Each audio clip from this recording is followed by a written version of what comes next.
ہمارے لیے آج کی پہلی تلاوت خروج کی کتاب اس کے 22ویں باب میں سے بیان۔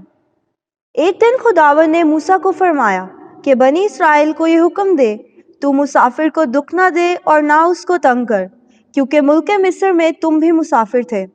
تو کسی بیوہ یا یتیم کو مت ستا، کیونکہ اگر تو نے ان کو ستایا تو وہ میرے پاس چلائے، تو میں ضرور ان کی فریاد سنوں گا اور میرا قہر بھڑکے گا، میں تم کو تلوار سے قتل کروں گا، تو تمہاری بیویاں بیوہ اور تمہارے بچے یتیم ہو جائیں گے۔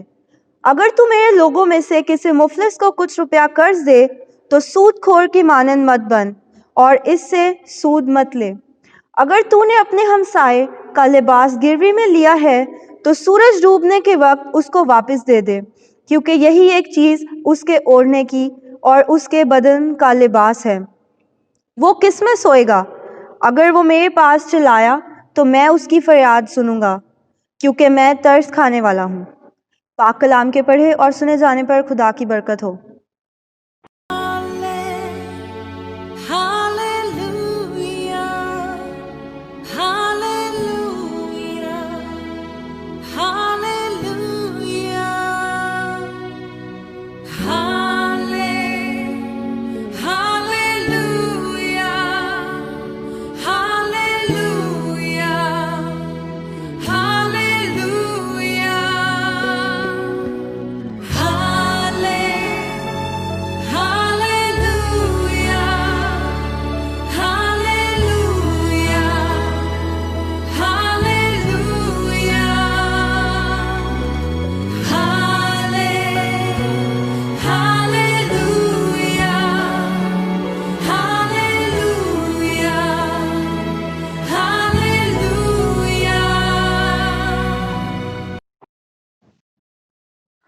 خداوند آپ سب کے ساتھ ہو۔ ہمارے لیے آج کی انجیل مقدس متی کے مطابق۔ اے خداوند تیری تمجید ہو۔ اس وقت جب فریسیوں نے سنا کہ یسوع نے صدوقیوں کا منہ بند کر دیا تو وہ جمع ہو گئے، اور ان میں سے ایک عالم فقہ نے آزمانے کے لیے یسوع سے پوچھا، اے استاد، شریعت میں بڑا حکم کون سا ہے؟ یسوع نے اس سے کہا کہ تو خداوند اپنے خدا کو اپنے سارے دل اور اپنی ساری جان اور اپنی ساری عقل سے پیار کر۔ بڑا اور پہلا حکم یہی ہے، اور دوسرا جو اس کی مانند ہے یہ ہے کہ تو اپنے ہمسائے کو اپنی مانند پیار کر، اور انہی دو حکموں پر تمام تورات اور صحائف انبیاء کا مدار ہے۔ پاک انجیل کے وسیلے سے ہم سب کے گناہ معاف کیے جائیں۔ گڈ مارننگ پیارے بھائیوں اور بہنوں، آج ہم سال کے دوران میں 30واں اتوار منا رہے ہیں، اور آج کے اتوار پر ہم حکم عظیم مسیح خداوند کی طرف سے حاصل کرتے ہیں۔ آپ لوگوں کو معلوم ہے کہ پچھلے 2-3 ہفتوں سے فقیوں، فریسیوں، صدوقیوں کے سوالات سن رہے ہیں کہ وہ جگہ بجگہ مسیح خداوند سے سوالات کرتے ہیں، اور مسیح خداوند ان تمام کو منہ توڑ جواب دے رہے ہیں۔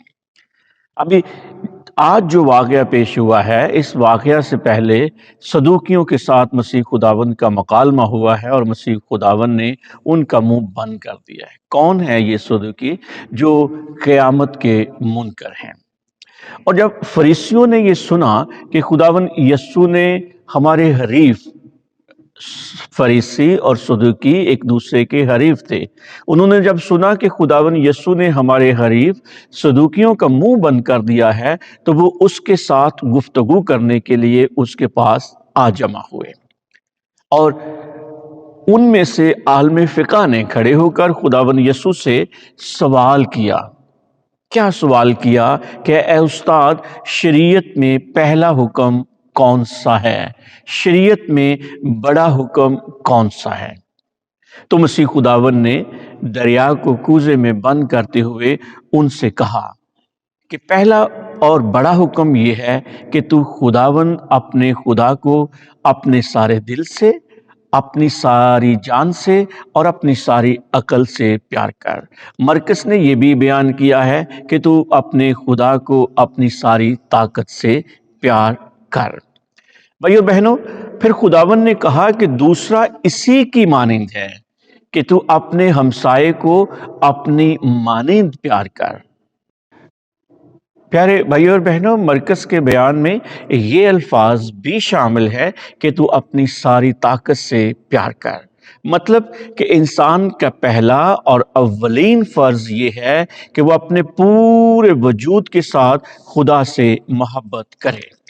اس لیے بیان کیا گیا ہے کہ دل جذبات کی، جان ارادہ کی، عقل ذہانت کی اور طاقت جسمانی فطرت کی نمائندگی کرتی ہے۔ بقول یوحنا رسول نے فرمایا کہ محبت خدا سے رکھنا کیا ہے؟ محبت خدا سے رکھنا یہ ہے کہ ہم اس کے احکامات پر، ہم اس کے حکموں پر عمل کریں۔ اگر ہم اس کے حکموں پر عمل نہیں کرتے ہیں تو ہمارا خدا سے محبت رکھنے کا دعویٰ جھوٹا ثابت ہوتا ہے۔ اور اس کے ساتھ دوسری ذمہ داری یہ ہے کہ تو اپنے ہمسائے کو اپنی مانند پیار کر۔ خدا اور انسان سے محبت پورے مذہب کا احاطہ کرتی ہے۔ ہم خدا کے کلام کے ذریعے جانتے ہیں کہ حضرت موسیٰ، انبیاء، منجی دو عالم ہمارے خداوند یسوع مسیح اور رسولوں کا مقصد حیات اور مشن یہی تھا کہ خدا کی محبت کو اس دنیا میں پروان چڑھایا جائے۔ پیارے بھائی اور بہنوں، ہمیں ان الفاظ پر غور کرتے رہنا چاہیے۔ ہمیں خداوند کی محبت پر الفاظ پر دھیان و گیان کرتے رہنا چاہیے۔ میں اپنے دھیان و گیان میں یہ سوال اپنے آپ سے پوچھتا ہوں، اپنے آپ سے سوال کرتا ہوں کہ میں اپنے خدا کو اور اپنے ہمسائے کو کیسے محبت کر سکتا ہوں؟ کیوں کر محبت کر سکتا ہوں؟ تو خدا کو اور ہمسائے کو محبت کرنے کے لیے مجھے کن بنیادی کوالٹیز کی ضرورت ہے، کن بنیادی خوبیوں کی ضرورت ہے تاکہ میں اپنے خدا سے اور اپنے ہمسائے سے محبت رکھ سکوں؟ پیارے بھائی اور بہنوں، خدا سے محبت کرنے کے لیے جس بنیادی کوالٹی کی خوبی کی ضرورت ہے وہ ہے کانفیڈنس، وہ ہے اعتماد، وہ ہے بھروسہ، وہ ہے خدا پر توکل کرنا، اس پر بھروسہ رکھنا کہ میں نہیں بلکہ میرا خدا۔ کون سا خدا؟ جس نے اس کائنات کو خلق کیا۔ کون سا خدا؟ جس نے مجھے پیدا کیا۔ کون سا خدا؟ جس نے اپنا اکلوتا بیٹا ہمیں بخش دیا تاکہ جو کوئی اس پر ایمان لائے اس کے وسیلے سے ہمیشہ کی زندگی پائے۔ یہ بھروسہ رکھنا کہ میرا خدا مجھے محبت کرتا ہے، میرا خدا مجھے پیار کرتا ہے، میرا خدا مجھے بچانا چاہتا ہے۔ اگر ہمارے اندر یہ توکل، یہ ایمان، یہ بھروسہ، یہ امید اور یہ کانفیڈنس پیدا ہو جاتا ہے کہ میرا خدا مجھے پیار کرتا ہے، تو پھر ہم خدا سے محبت کرنے کے قابل ٹھہرتے ہیں۔ پیارے بھائی اور بہنوں، اگر میں اس اعتماد کی دولت سے مالا مال نہیں ہوں کہ خدا مجھے پیار کرتا ہے، تو پھر میرے لیے یہ آسان نہیں ہے کہ میں اپنے خدا کو اپنے سارے دل کے ساتھ، اپنی ساری جان کے ساتھ، اپنی ساری عقل کے ساتھ اور مرکز کے بقول اپنی ساری طاقت کے ساتھ اسے پیار کر سکوں۔ ہم اکثر اپنی زندگی میں اس محنت لا حاصل سے گزرتے ہیں۔ ہم اکثر اپنی زندگی میں اعتماد کی کمی کا شکار ہو جاتے ہیں۔ ہمارا توکل دم توڑ دیتا ہے، ہمارا بھروسہ ختم ہو جاتا ہے۔ کیوں؟ کیونکہ ہم میں سے کسی نے خدا کو دیکھا نہیں ہے۔ وہ خدا انویزیبل گاڈ ہے۔ خدا کی محبت انویزیبل ہے، اس کی محبت پوشیدہ ہے، اس کی محبت مخفی ہے اور اس کی محبت ہم اپنے حواس خمسہ سے دیکھ نہیں سکتے ہیں۔ خدا کی محبت کا تجربہ ہم اپنے حواس خمسہ سے نہیں کر سکتے ہیں۔ در حقیقت خدا کی محبت ہمارا ایک ذاتی تجربہ ہے، یہ پرسنل ایکسپیرینس ہے، ویری اسٹیٹک ایکسپیرینس ہے، یہ روح کا تجربہ ہے، یہ ہمارے باطن کا تجربہ ہے، جو انسان کی ظاہری آنکھ جو کہ ہے اس کا مظاہرہ نہیں کر سکتی ہے، اس کو اپنی آنکھ سے دیکھ نہیں سکتی ہے۔ اور یہ تجربہ ایمانی کنوکشن کا تجربہ ہے، یہ تجربہ یقین محکم کا تجربہ ہے، یہ تجربہ ایمانی پختگی کا تجربہ ہے، جس کی پرواز ہمارے ایگولسٹک کیلکولیشن کی سرحدوں سے بہت ماورا ہے، جہاں تک ہمارا انسانی ذہن اور ہماری انسانی عقل اور ہماری انسانی آنکھ جو ظاہراً ہے وہ پہنچ نہیں سکتی ہے۔ اس کا تجربہ ہماری باطن کی آنکھ جو کہ ہے وہ کر سکتی ہے۔ اور پیارے بھائیوں اور بہنوں، ایسے ہی جمالیاتی اور ذاتی تجربوں سے ہم اس قابل ہو جاتے ہیں کہ ہم اس خدا کو پہچان سکیں جو ہماری زندگیوں میں کام کرتا ہے، بلکہ بھرپوری کے ساتھ کام کرتا ہے، دن رات کام کرتا ہے، ہر لمحہ کام کرتا ہے، اور کوئی ایک ایسی ساعت نہیں ہوتی جس میں وہ ہم سے اپنی محبت کا اظہار نہیں کرتا۔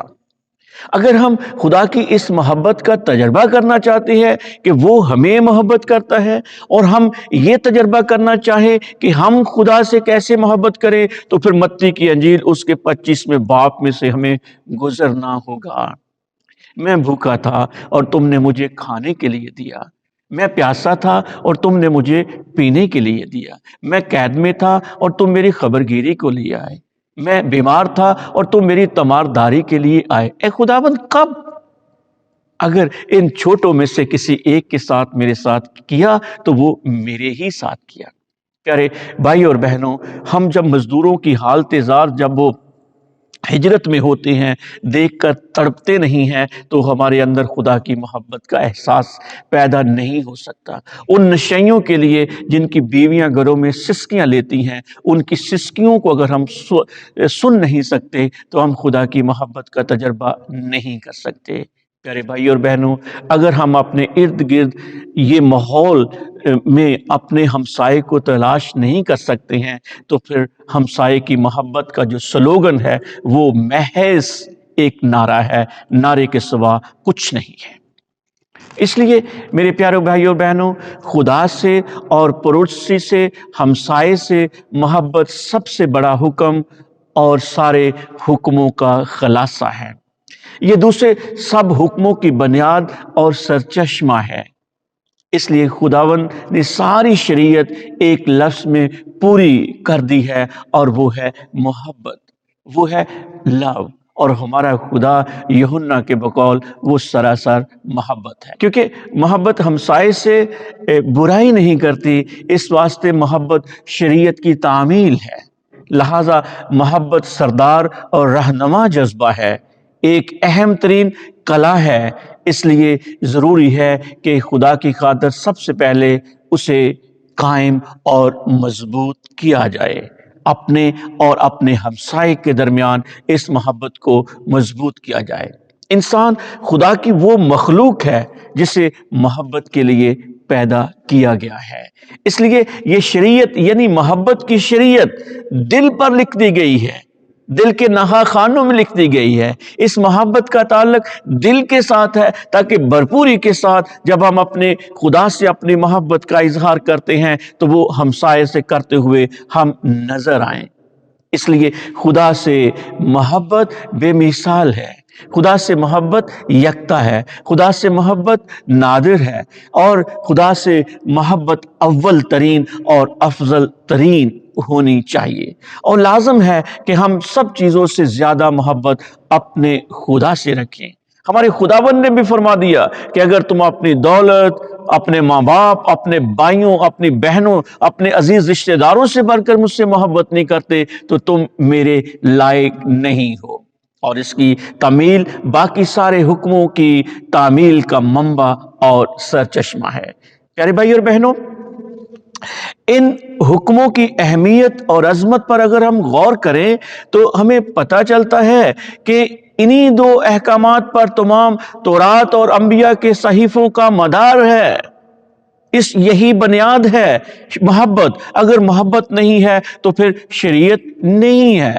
سب کا مدار محبت کی شریعت کے حکم پر